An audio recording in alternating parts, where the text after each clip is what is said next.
Се гради нова национална сајбер стратегија, а одбрана и првиот состанок на работна група, изјави министерот за дигитална трансформација Стефан Андоновски. Новата национална стратегија за сајбер безбедност ќе биде клучен документ кој ќе трасира патеката за зајакнување на нашите капацитети во оваа област.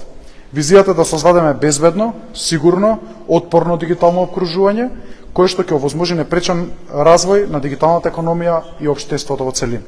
Како Македонија ќе се справува со сајбер нападите? Пристапот дека вработените во училиштата и директорите не треба да ги читаат меловите кои што имаат заканувачка содржина, не е пристап на заштита на информацијските системи и затоа ја подготвуваме оваа стратегија да имаме јасен начин како ќе се справуваме со предизвиците. Во исто време со стратегијата се подготвуваат од нашите партнери протоколи за постапување при инциденти, при ваков вид инциденти и начини и стандарди за постапување и се надевам дека тие ќе ни помогнат да се справуваме со ваков. Андоновски е убеден во следното. Не очекувам дека напади ќе престанат, ниту пак дека нашите системи ќе бидат толку отпорни да одолеат на било каков напад, но само со ваков системски пристап мислам дека ќе имаме резултати. За дигиталното издавање документи, Андоновски рече дека во моментов е стопирано, но дека во првите 100 дена од оваа влада тоа ќе профункционира за написите дека сајбер напад од Македонија ги одлучил изборите.